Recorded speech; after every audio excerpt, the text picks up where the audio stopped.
Hi. Good Hello. evening, and welcome to the Seek Safely Seek Week. It is our week-long live streaming event where tonight is our final night. It's Friday. It's Friday, guys. No. What did you call it last night? Our ultimate is the ultimate Thank night. you. Last night was the penultimate night. Tonight is the ultimate This night. is our ultimate live stream this week, gang. Oh, yeah. It's been a great week. I think we've had some really interesting discussions. We've had great engagement from our viewers. We so appreciate everyone who has joined us consistently night after night. A few of you, I see you guys, Lori, Michelle. Hi, guys. I've never been so sad that it's Friday. I hear you. Yeah, it's been great, and we hope just to stay in touch and stay connected, and yeah, keep working on pushing this mission forward. So tonight is all about one of the most important things I think that we see as part of our mission, which is empowering seekers. It is right in our SEEK is actually an acronym. The SEEK, it stands for self-empowerment through education and knowledge. And that's really what we're all about. We want to provide information. So if the information is about pitfalls within the self-help industry to watch out for, and then it's also about giving people the knowledge to avoid those things, and ultimately through that empowering people so that you can have a safe journey and you can have a journey that's more effective when you're looking to do this kind of self-improvement work. So thank you, Ginny and Glenn, for joining me again tonight. Our pleasure. This whole time, I thought we put seek in caps because we were just trying to be really emphatic. Like, seek safely. Come on, gang. Nope, it's an acronym. Mm-hmm. Yeah. So what do we got? So we've talked about a few of the different things that we have created over the years. We've got, things like red flags on our website. We have our Seek Safely promise, which is a commitment that self-help providers can make. And it also serves as kind of like an indication of what seekers should expect from their self-help providers. Mm-hmm. Over the last few years, we created a tool that we hope will kind of serve as like a roadmap for people before they get involved with a self-help resource. So when you kind of make that decision that, all right, I want to make a change in my life, I want to make improvements, I want to work on this particular thing, I have goals, and I feel like I need to become more intentional about going after those goals, and you're at that moment of deciding, okay, I think I'm going to go out and, try to find a book, or somebody recommended this person on Instagram that puts out really great content and I should follow them. A friend has invited me to go to a retreat and it sounds really interesting.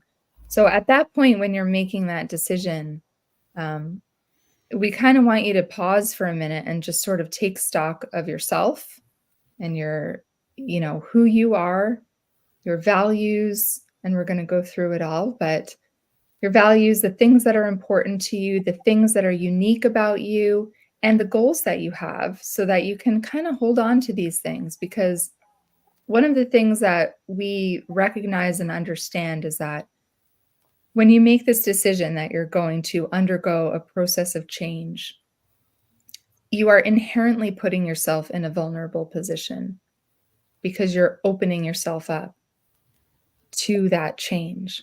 And that's not a bad thing. Vulnerability isn't a bad thing.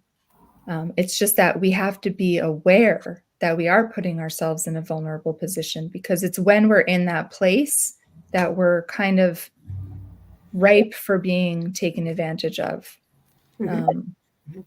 And, Glenn, you've talked about this a lot. Like, it's not that the seekers are weak or stupid or, especially impressionable or something like that. It's that most seekers that we've encountered are motivated, strong-willed, determined, and those are the attributes that can actually kind of get you in trouble if somebody's guiding you in the wrong direction. You bet. Well, and yeah. kind of our development of this tool sprung out of our realization that it's not just about risk management. Like, it is about risk management, but it's also the case that the principles that we talk about in terms of making your personal empowerment, self-improvement journey safer, are also about making your personal empowerment, self-improvement journey more effective. Right. And like, I remember thinking that one of our limitations as an org, and this is true of any org like ours, that, we kind of think of ourselves as a little bit of a watchdog, not exactly a watchdog, but we're raising awareness of risks and stuff. But the problem is, no one thinks they've got the bad self-help guy. Like, they think my guy is awesome. Like, I would never have to worry about this. And so one of the things that we really wanted to do was develop tools to help people, again, not just realize if their guy is a bad guy, because, again, this is not entirely about, anyway, just bad actors. Like, the problem was never just that James was a bad guy or a bad girl. He was. But it was also about the how these events and products tend to be constructed and sold that raise some risk. So if you're able to raise your own awareness, not just around risk, but also around your own priorities and your own values and your own goals and your own guiding principles, not only does it help you manage your risk, but it makes this entire journey better. Like, it makes like whatever you were going to get out of that seminar or that book or that personality, it can help you get more and better stuff out of it. When we use these tools. Yeah. Really, I think of this tool that we've developed as like your personal risk management. Sure. So that you don't give yourself away. You allow yourself to learn and invite the change that you want. Too often in self-help journeys, the powerful teacher is inviting you to leave who you are, leave all that you know, and step into uncharted territories. And that's good. Well, we have to walk into some uncharted territories, but we don't want to leave ourselves behind. We need to take the best of ourselves with us, no matter where we go, so that the journey that we take internally resonates, and we don't get to a place where it's so foreign, it's just not me, So that's what this is really about. I think of it as my personal risk management plan. Yeah, and I, as Glenn, as you're talking about making your journey better, I think it can also serve as a guide for people to help them choose the types of tools that will be the most appropriate and helpful for them. There are a couple points in this Compass tool that can really direct you to say, you know what, actually, that particular thing might not really work for me because of whatever reason. So it can also be about, right from the start, just choosing the appropriate tool based on who you are. Because, like we've touched on a couple times this week, every guru, every book, every program is going to tell everybody, it's going to market itself as a solution that's going to work for everyone. But that's just not reality, because we're all different. We're all different people. We all have different personalities. We have different goals. So, I mean, there are so many things out there in this industry of billions of dollars every year. It's so many thousands of different tools that you could potentially use on a self-help journey. So picking the right things for you, I think it's worth to take some time to do. Oh, you bet. It's one of the most frustrating things when considering this industry. To know that the realistic approach is your mileage might vary. like always. Like, and that's true not just of self-help products and services. That's true of therapists. That's true of politicians. That's true of like all sorts of things, right? Like your mileage, we're different people. Your mileage may vary. And ethical, responsible, reasonable teachers will say that up front. Like, go back to my live stream, my after party live stream last night. We were talking about trauma and trauma responses. And how many times did I say, like, your mileage may vary? It's stuff that's worked for me. It's for some patients.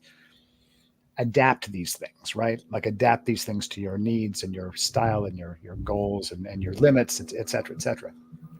But it's frustrating to know that that approach, which again is ethical and reasonable, you put that guy next to the guy saying, I know it. I know the answer. Forget this your mileage may vary stuff. I have figured it out, man. And if you're going to invest in somebody, are you going to go with a, maybe not, your mileage may vary guy? You're going to go with a, no, I got it. I figured it out, right? It's a very seductive marketing trick, right? And it's so frustrating. Absolutely. Yeah. Absolutely. So let's dig in, Jane. All right. So I'm going to throw this up there. Depending on what device you're watching on, I realize it might actually be a little hard to see this. So I will just note, all of these videos will be available. Probably the easiest place to see them all is going to be on our YouTube channel, and I will share links for that later with a playlist of all of the videos from this week, and it'll probably be easier to see this up there. So this is the Seek Safely Empowerment Compass, a personalized guide to intentional seeking. And yeah, so also I want to note about this. We are working on putting together like a workbook of this, and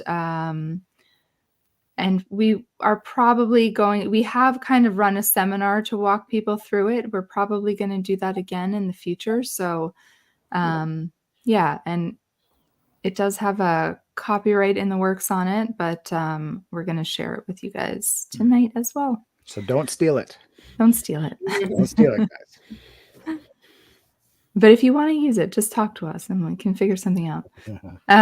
Okay, so basically we take the points of the compass. The compass is, of course, our logo. We have always thought of ourselves as being a guide for seekers. So the compass was kind of an obvious choice for our logo. And then when we developed this empowerment guide, it was like, oh, hey, look, our compass just kind of works perfectly. So these are essentially what we want you to do is work through each of the points around this compass to develop your own personalized guide. So this is just the overview here. We have in the north, we have your true north. In the west, your assets. In the south, your foundation. And in the east, your aspirations or goals. And we are going to get into it.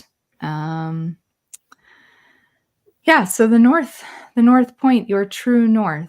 So we think about this point as being your core values and guiding principles. So these are the values and things that you've kind of always held on to as being so important to you that they're like a part of who you are. These are lifelong ideals that really become like part of the fabric of your sense of self or identity. So these are things like family, faith. For me, I think of like my desire to travel and explore, leading a life or doing work of service, maybe having an interest in environmentalism or social justice. And so I put these seeking notes here. So it says you'll probably click with a teacher or resource who has similar values. So again, that's about trying to find the resource that's going to resonate with you. If you find somebody whose values really clash with you, that's probably not going to be a great option for you. Sure. So a great example of what we're talking about here is there's a subset of empowerment teachers that really emphasize money. Like that's their shtick. And and I'm not passing judgment on that. What I'm saying is, are you on this personalized, on this personal growth journey to make money? Like, is that, again, it's not passing judgment one way or the other. It just, is that one of your true north goals, right? is that something that is powerfully informing why you're getting involved in this, right? It's going to be really important to, do a kind of a side-by-side comparison of like, all right, so this teacher, if I had to summarize their true north, what are they always talking about? What are they talking about as most important? So for example, if you follow my stuff, you know that my true north, like what the kinds of things that I teach, like what do I repeat again and again? I repeat safety and stability, and I repeat recovery that is sustainable and realistic. Those are my true, what I would call kind of my true north things. If you're a seeker that again, that's not your top priorities, like you're not going to get a lot from me, right? So do kind of an analysis, a side-by-side comparison of like, my true north versus their true north. What do they talk about a lot? Is that something I think about a lot? That's kind of how to utilize this point of the compass. Mm-hmm.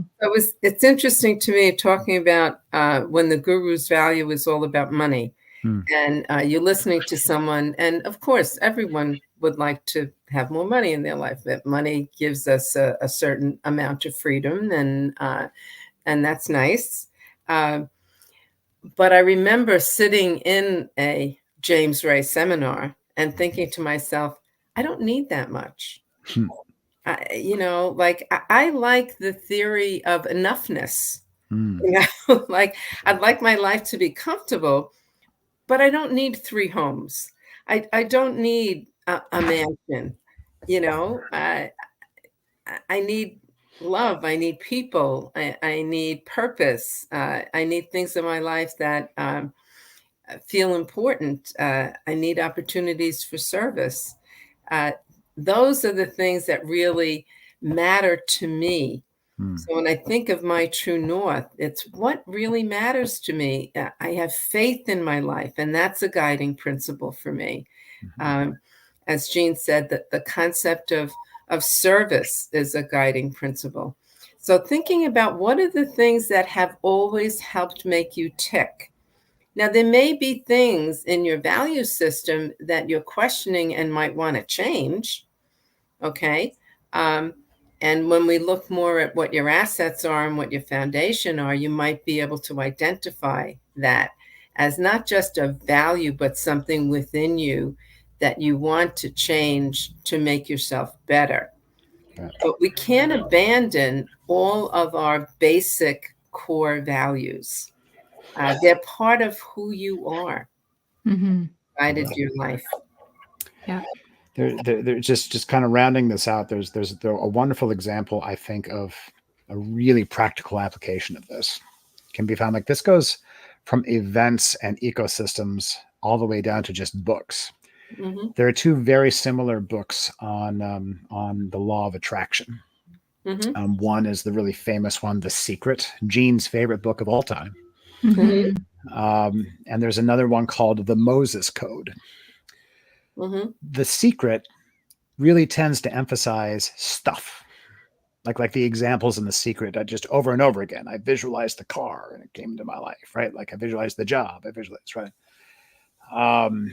The Moses Code tends to emphasize more spiritual development. It tends, again, that they're talking about the same things, but the true north of those books of those authors are very different. And again, I'm not passing judgment on one or the other. What I'm saying is similar tools, but the ones that you're going to want to choose are going to be consistent with your true north. Again, what are you all about? What are you thinking about? What are you prioritizing at this point in your journey? Yeah. Okay. All right. So then we take it to the West, and here we talk about our assets.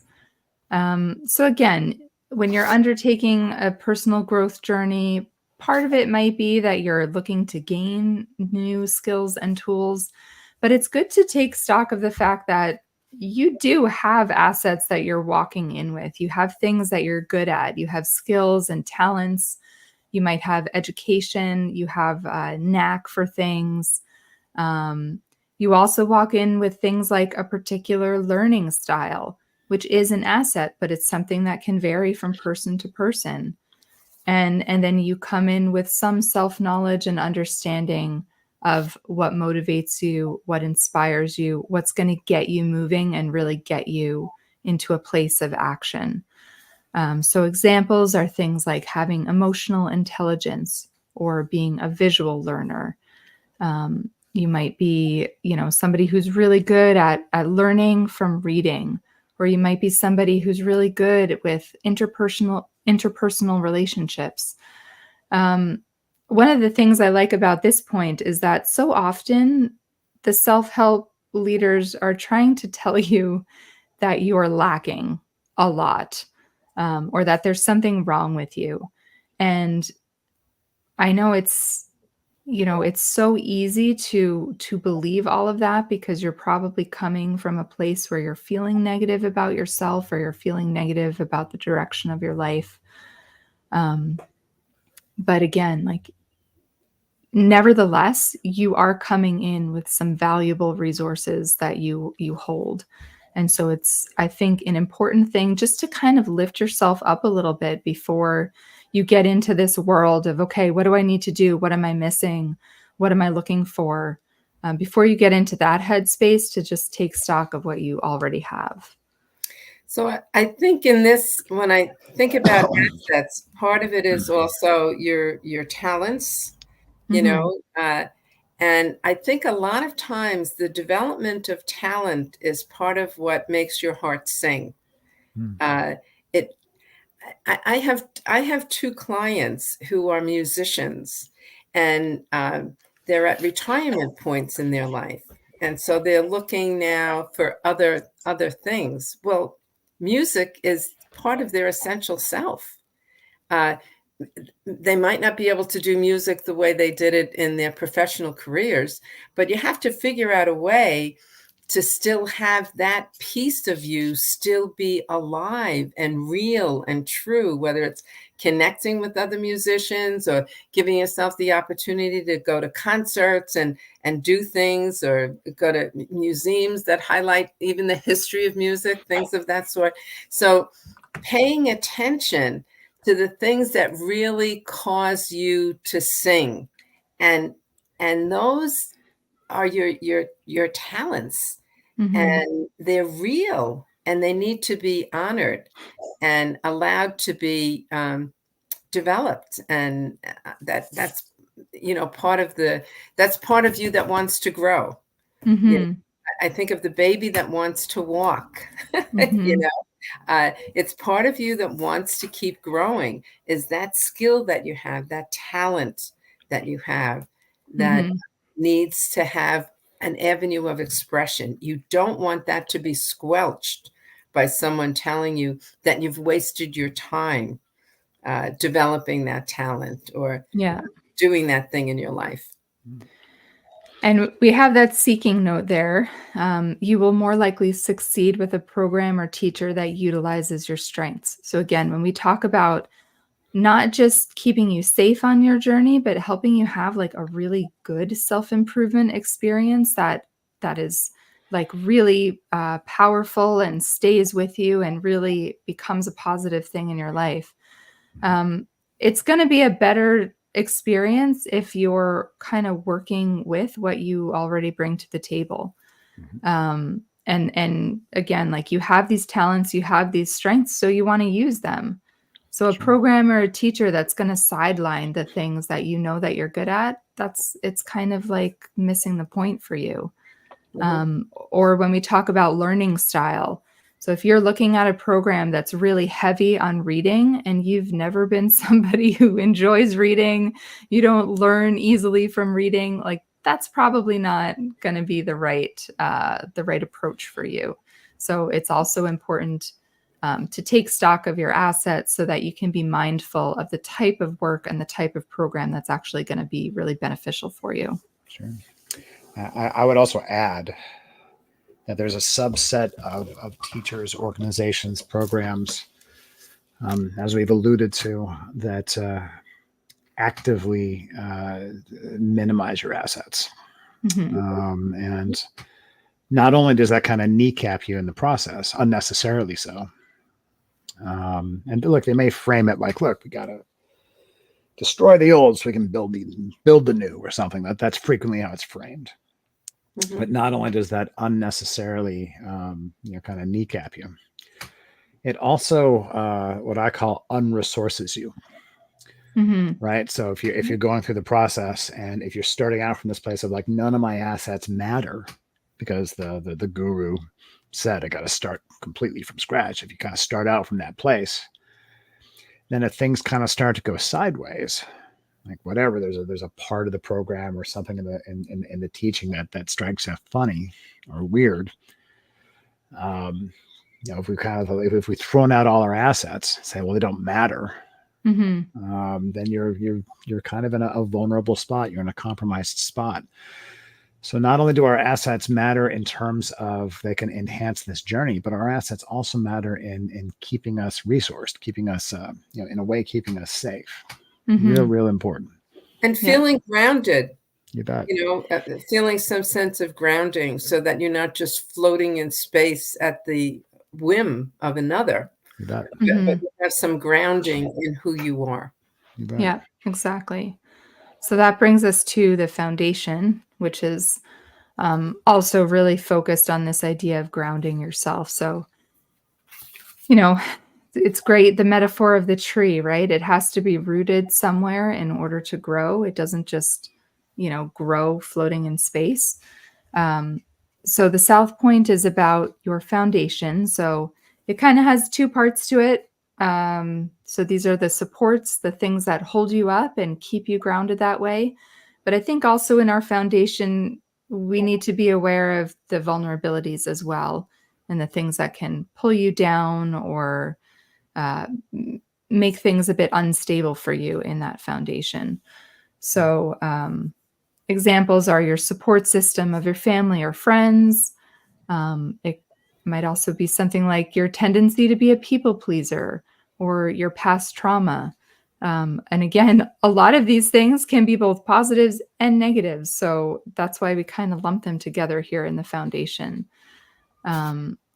In our seeking note, we say this point highlights the things that you may need to address before you start self-improvement work. So again, if you're about to undertake a process of growth and change, but you realize you might have some things that you need to address that could be vulnerabilities, it could be a good opportunity for you to just step back and try to work on those things first. When I worked with parents, we did a lot of I did a lot of teaching about temperament, and there's been tremendous amount of research about temperament for well over 50 years, looking at all different kinds of personality styles. Your temperament is your it's like your emotional DNA. We have a physical DNA. Your temperament is kind of like your emotional DNA. So understanding who I am, and there may be things that I want to change, but I need to change within the way I am, if that makes sense. Like some people are just more physical than others. So for them, a self-improvement journey might really having a physical challenge might be a really important part of that for them.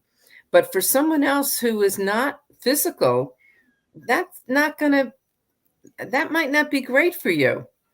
That might be really very, very uncomfortable and too challenging and just not good for you to undertake. Another temperamental quality is some people are very adaptable and can shift and change easily. Some people love change and other people don't like change. So when you feel resistance, when you want to make a change and you feel resistance, be honest with yourself about the fact that you don't even like having your coffee served a different way. If having change is something that's really, really hard for you, understand that that's part of who you are. Now, that doesn't mean you can't change. It just means you need to understand why that might be harder for you to change than somebody else who's constantly welcoming change. So some of those temperamental traits are super important to kind of understand. I would say to parents all the time, you need to kind of polish with the grain of the wood, not go against the grain, but stay with it. This Mhm. requires a certain level of self-awareness to really think Mhm. about, the things in your life that kind of work for you. Mhm. Because Ginny using wood metaphors. I'm lost with a wood metaphor. Well, I think this it's good. We had a question here. I'm curious how you discern if your assets are being exploited. Mm, That's a great question, and I think this kind of sits in this point for me, in this foundation point, because um, this is where we really kind of identify the traits that have a duality to them. So I think of, like, when we talk about people who are the type of people like Kirby was. When she was going to do something, she was all in. She was always going to do it to, like, the max. And that is a very admirable trait that can really take people places. They're the type of people who get things done. They are the type of people that others rely on to, like, move something forward, and they can accomplish and achieve a lot of things because of that quality. That quality was definitely exploited at James Ray's spiritual warrior retreat, because he was telling everybody to go all in. And he had, again, we talked about it the other night, he had conditioned people to ignore the warning signs that they were not well and they were unsafe. So, understanding that kind of trait or characteristic, ultimately, it can be a really positive thing. It's a really positive strength that people have. But no, you need to also be aware of how that can become detrimental to you. If somebody is kind of using that to push you to a place that's not good for you, I think having that awareness ahead of time can be protective that way. oh, And I think paying attention to that that interior voice that often says, uh-oh, like it's I think of it as the uh-oh feeling inside, like, I don't know, this isn't, I think, we have some indications that I think Kirby had some uh-oh feelings early in that 5-day retreat. mm, But I think with the power of sensory deprivation over 4 full days, um, she didn't have the same rational capacity to pay attention to that uh-oh kind of feeling. So when someone is telling you sleep is overrated and you don't need protein, and this is just designed to keep you off balance, that really needs to give you pause to say, wait a minute, I'm being really put in a position to do something that's potentially harmful. oh, big time. I have a thought about the foundation that I'll get to in just a sec, but on the question of how do you know if your assets are being exploited? Like, I always think of oh, like Raniere was really good at this in NXIVM, right? Like he was really good at like he spotted that Sarah Edmondson was going to be really good at selling, Mhm. right? And he gave her the chance to do that. He really knew that Mark Vicente had this talent as a filmmaker and all this experience as a filmmaker. And he's like, ooh, I can use that. I Mhm. think the key is, like, so when you check in with your compass west and your assets, one, I think the key is to be aware of what your assets are, so you can Mhm. have more self-awareness when they're potentially being exploited. But a good question to kind of keep, I think, on the tip of your tongue, top of mind, might be what's in it for me versus what's in it for them. And again, Yeah. this doesn't have to be a negative experience. Hmm. The whole point of this is not to be going through your self-help journey being like, how are they about to screw me, but to just do a quick check-in. Hmm. I think most folks who wound up being, again, in that example, Raniere's sales dogs, would eventually agree that, man, that there was not a commensurate reward to the effort they were putting in. I mean, in most MLM kind of pyramid schemes, that's the case. but Mhm. just maybe do a quick check-in. Like, okay, what's the upshot for me? Sometimes there will be an upshot for you, right? Yeah. But what And is it? that's why, what you're describing is the way your goals and assets are they working, or your talents and assets, are they working for you? We can kind of draw this line, and I, titled this the axis of action between the west and the east point, the east being your goals, because it's like you want your talents and assets to be moving you towards your goals. And that's a good way to check in. Are these strengths and things being used to move me in the direction that I want to go in? Or is somebody else co-opting these things from me and then using them for their own ends? So yeah, we'll get to that. We'll get to that in a minute. Yeah. What was your other thought about foundation, Glenn? So you guys know that I work mostly with trauma, and you guys know that I am an addict in recovery.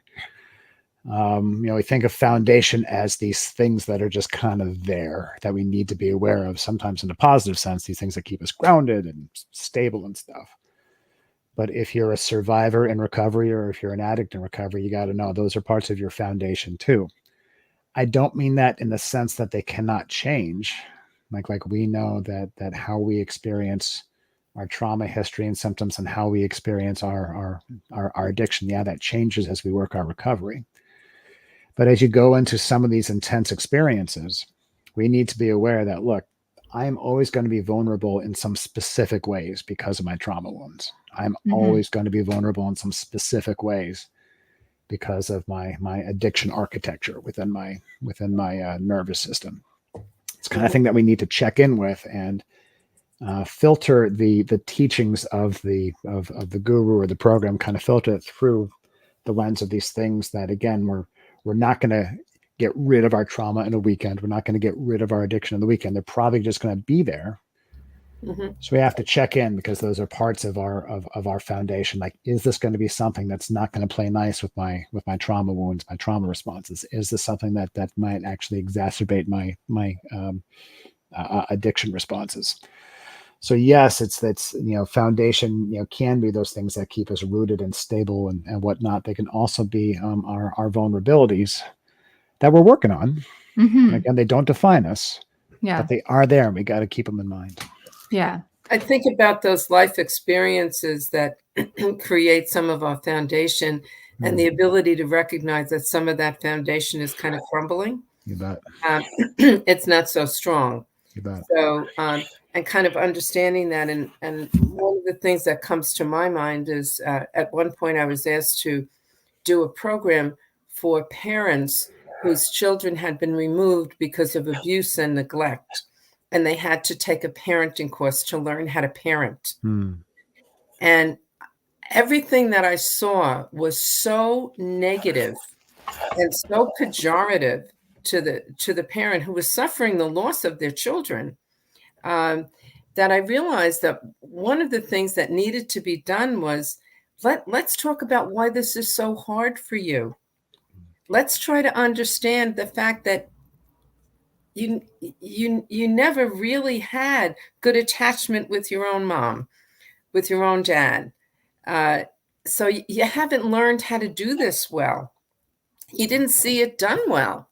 So it's going to be harder for you to do this. You're going to have to work a little harder at it than maybe somebody else. So don't keep comparing yourself to other people. Understand why this is difficult for you, because some of the foundation in your life has made certain things way harder for you than for somebody else. And give yourself some grace, some understanding about that. When you talk about addiction and trauma, like the ability to have some awareness of what your triggers are that pull you into a really negative place. And this is where I think I'm so conscious of it.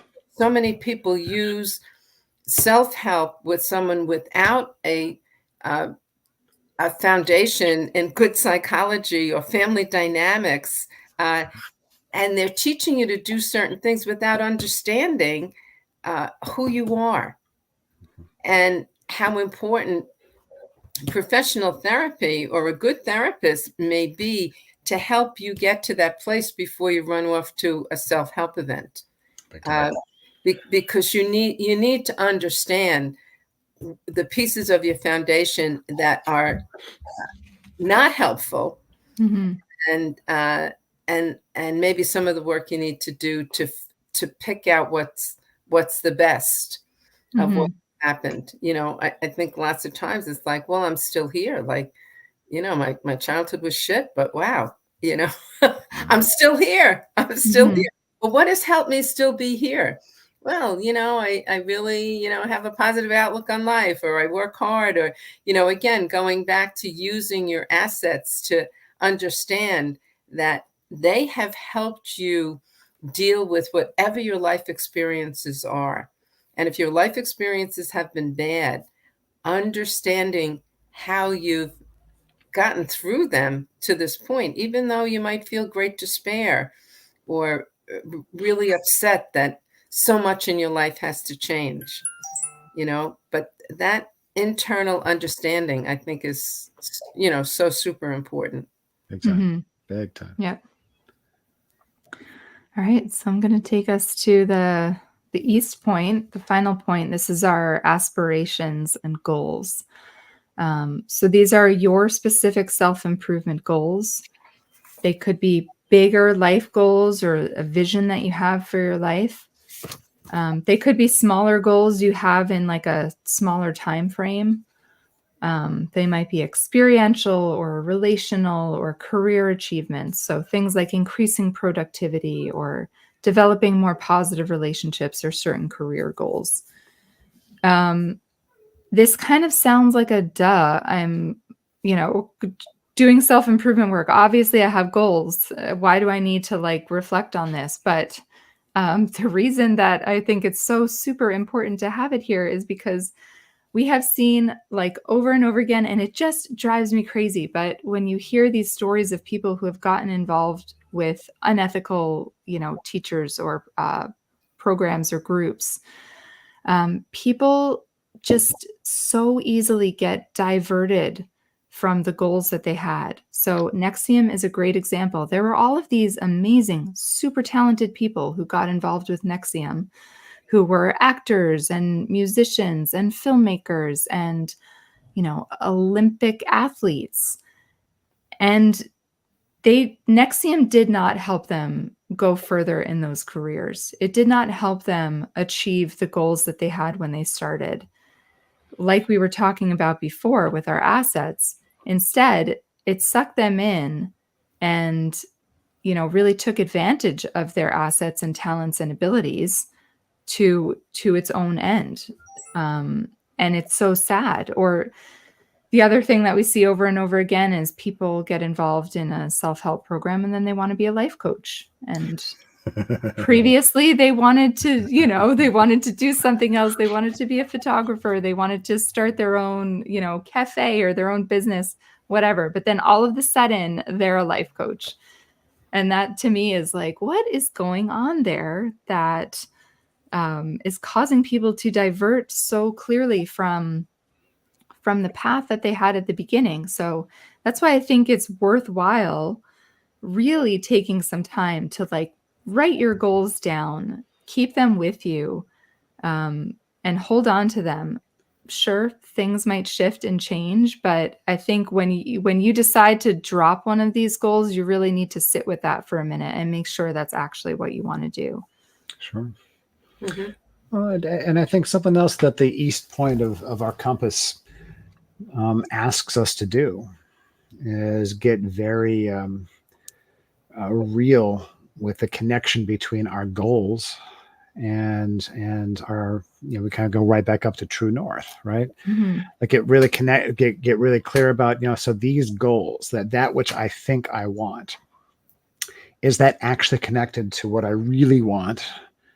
Which is like most of the time when we set goals, it's because we think the achievement of that goal will help us feel a certain thing, right? Like, so we have a goal to make a certain amount of money. Why? Because we want to feel more secure and we want to feel more stable and abundant, and right. We want to, a certain kind of relationship. Well, why? Because that would make us feel loved and it would make us feel excited and whatnot. And something that I think that we can lose track of as we're pursuing these goals. I think this is true of kind of our culture generally, our hustle culture. Like we can really lose track of the real world connection between what we think we want or what we've been told we should want, and what we actually want are these feeling states.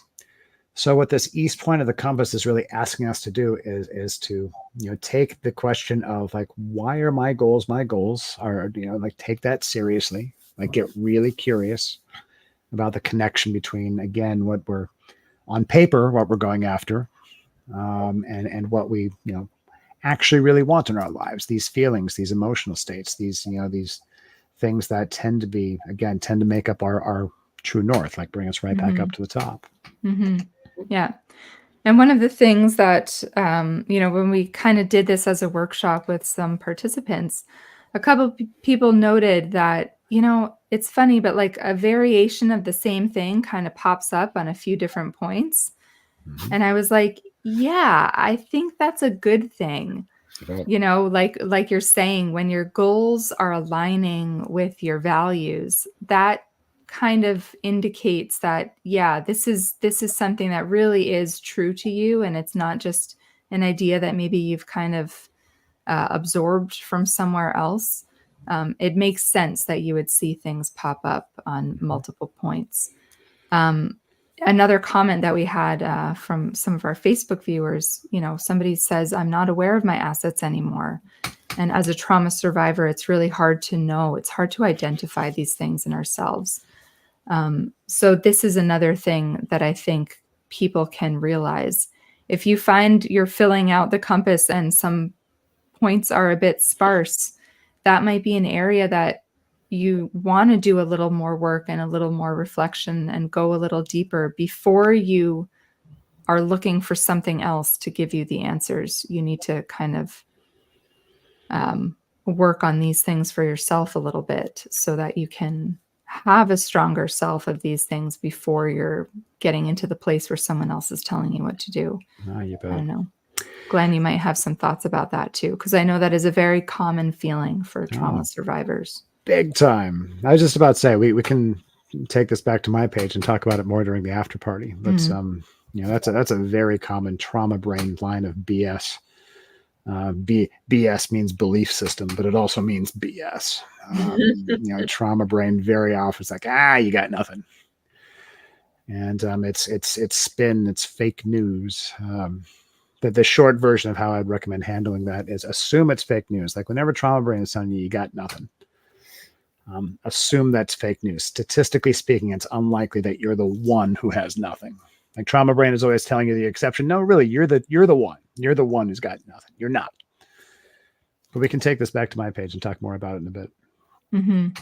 So I just want to share with you, being the oldest on the screen and having done a lot of growing up in the 60s, one of the things that was often said back in the day was, God don't make junk.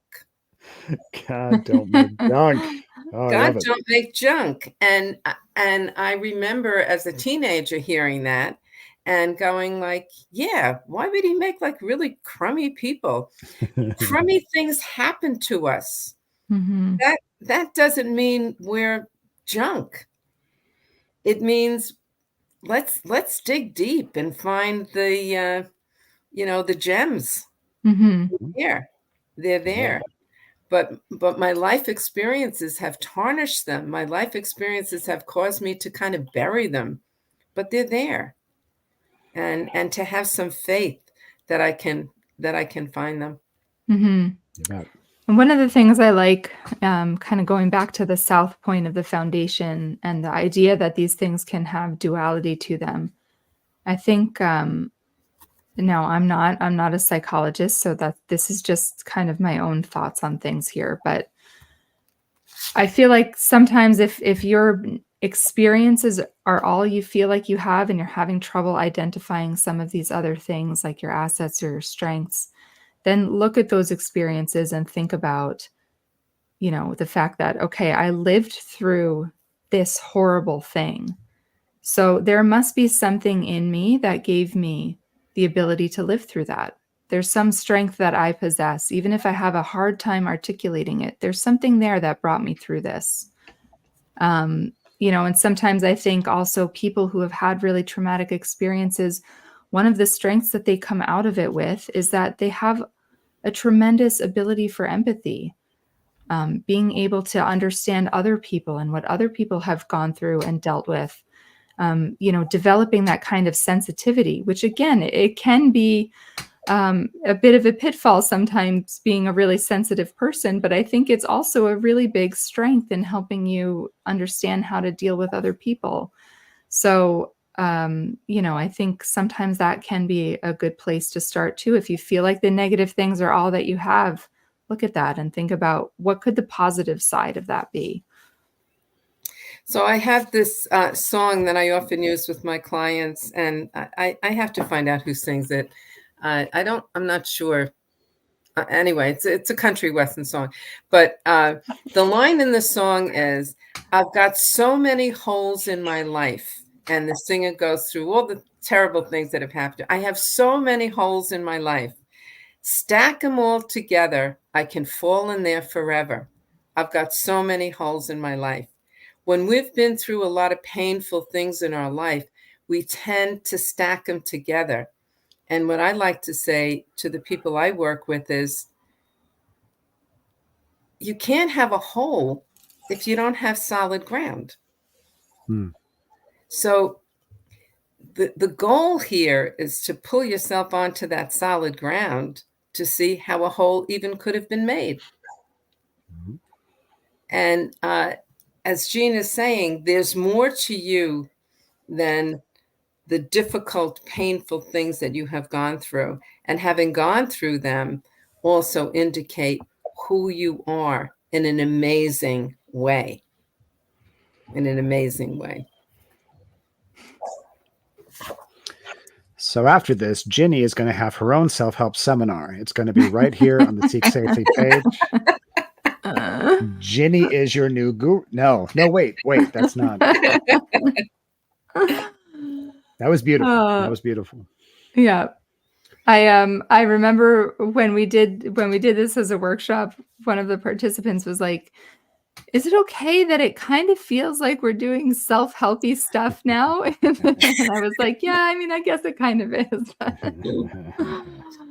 Oh, this is my completed compass as an example. I can't even read it, so I'm just going to skip through it. But here I'm just going to list, this just kind of lists everything. And again, we talked a little bit about the axis of action there, the kind of aligning your assets and strengths with your goals. And then we put the other axis of alignment as the true north to the foundation, kind of the things that sort of keep you steady. So that's our compass. So it's important to remember that with this tool, and I would say the same thing about our red flags tools. Like if you go to the Seek Safely site, seeksafely.org, you can find lists of really common red flags for self-help events and self-help books and whatnot. So this is another tool. It's a similar tool. And again, like sometimes the vibe is like, oh man, I'm really excited about this self-help product, service, whatever. Why are you trying to harsh my mellow, man? Like why are you trying to tap the brake? I mean, I want to believe, right? My thought about using the red flags or using the compass tool is that if your guy is the guy, he's got nothing to fear from this, right? Like if this guru, like we use that word all the time, and I know really what the hell guru is in this context. But if your teacher, if your practitioner, whomever, if your teacher is really walking their talk, if they're really abiding by the tenets of what we call the Seek Safely promise, which is another thing you can find on our website. It kind of goes through the basic commitments that every personal growth teacher should commit to as a bare minimum in terms of ethical, accountable practice, the Seek Safely promise. It's also on our cover photo.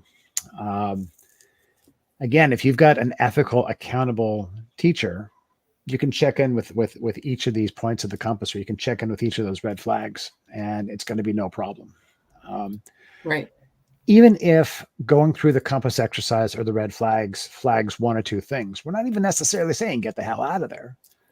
We're saying use that information to make an intelligent decision, because you're going to get a lot of pressure, like for real, like you're going to get a lot of pressure to be like, okay, some things you hear in this program, like they may rankle a little bit, they may, you may not like them, but stick with it. Like that's just your internal resistance to true change, right?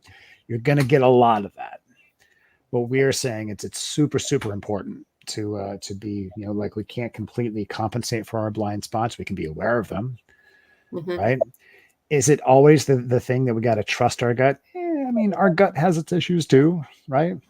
Like I often say that our gut is exactly as traumatized as we are. Like it has its stuff too, but we can be aware of what our gut is saying, right? Like we can, put that into the informational milieu. And that's what all of these are for. That's what all these tools are for. Like, we want to make intelligent, committed decisions that are consistent with our values, with our values and goals, our true north and our aspirations. And reminding yourself that this is your journey. This is not about making the teacher and putting them up on a pedestal like they're so fabulous and they're so wonderful that everything they say has got to be true.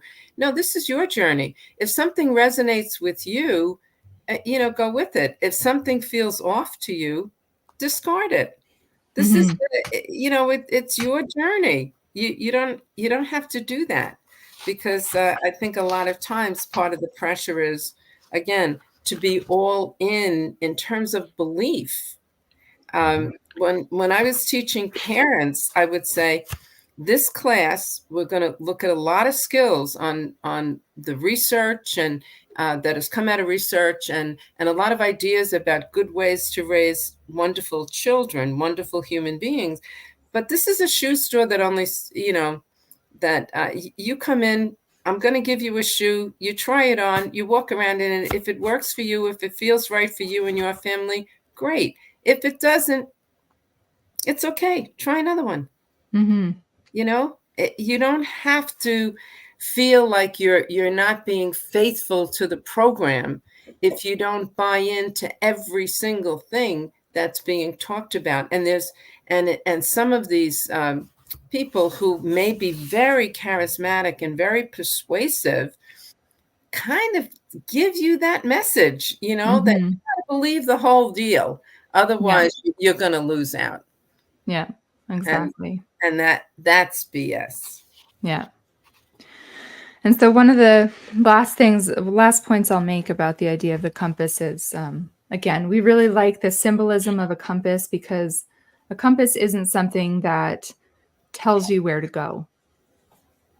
It helps you figure out the direction you need to go in to get where you want to go by orienting you around a specific point.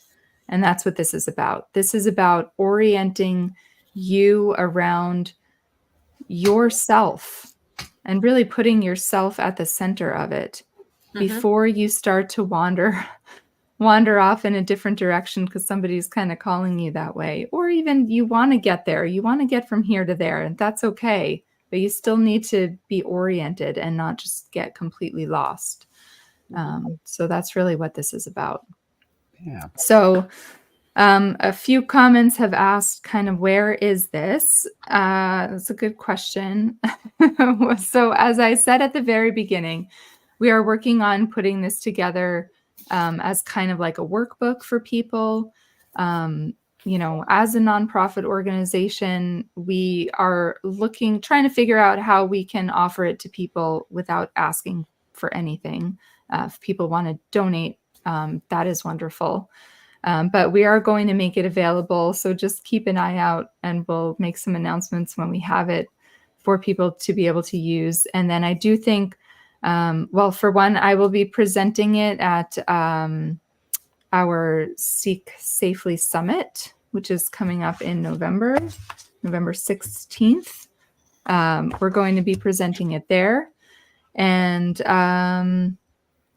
I think in all likelihood, we're also going to be offering this as a kind of seminar. So, it might be great to try to work on it on your own, but I think it's actually really valuable when you can work on it with some other people, bounce ideas off of people, have some discussion. I think that can be even more effective. So I think that will be available at some point as well. So just keep an eye, on our website and on our social media. And certainly when we have these things available, we will announce it to people. Yeah, and you mentioned the Seek Safely Summit, Jean. The Seek Safely Summit we're participating in, but it's being hosted by Illuminate, which is a company that we're kind of partnered with, who is really helping us to be able to put some of these ideas and thoughts into an audience of people who might want to be practitioners or who are seekers. So that whole day is really designed for both audiences. Yep. And all right, I'm gonna pop this off here. It's just us again. So we're just over an hour. You may no or may idea not. what that was going to mean. I'm just going to pop this off here. Like, what is she going to do? Sorry, I'm just gonna crack a bottle of champagne now. So yeah, this is as I mentioned, this was the ultimate night of our Seek Week. The ultimate. We want to Last say night, thank the you penultimate. to all y'all, to everybody who has viewed even a night of Seek Week or any of my after party live streams. We do this for you. We like one of the great things we've done as an org, I think, in the last few years has especially in these last few years, like there's been a real emphasis on connecting with people who are part of this ecosystem that what I call the self-help community. Like I always make the distinction between the self-help industry and the self-help community. Like we are all the self-help community. So we are so glad to be connected. Felt like a real community this week too. It's been really nice. Right? I know Yeah. I know it. So thank you, everybody. If you have the means, if you're comfortable, if you can afford it, we would love if you would financially support our work at the website or the donation button. You can go to my page, the Glenn Patrick Doyle page, and you can find my Facebook fundraiser kind of pinned to the top. You can pop into one of my after party live streams and contribute right there in the stream. When are you going to start your after party tonight? We had that question. 10 or 15 minutes after we get done here. So all right, on the Dr. Doyle Facebook page. You bet. And we just want to say thank you, as always, to our supporters. We've had a number of consistent supporters throughout the year who have really held us together. So we are very grateful to all of them. We are grateful to our sponsors who show up for this event year after year. Frank's Custom Shoe Fitting, talking about your shoe fitting metaphor, Mom. I just couldn't help but think about Frank Giannini in the Middletown, New York area. If you need a pair of athletic shoes, he is the guy. Absolutely. Yeah. And Orange County Automotive, family friends as well, people who have been with us for years. We're very grateful for their support year after year. Stone Magnanini Law, Tipping Point Advisors. Thank you, everybody who has contributed and supported us. All right. Thank you again. I'm gonna wrap it up. That's that. Ciao, ciao, gang. Okay. Thank you so much. And stay with us. Keep your eye, listen to the podcast, keep your eye on our website and everything. Sign up for our newsletter where we always share new information and stuff that's happening. And we look forward to continue connecting with all of you. Okay. Thank you. All right. Later, taters.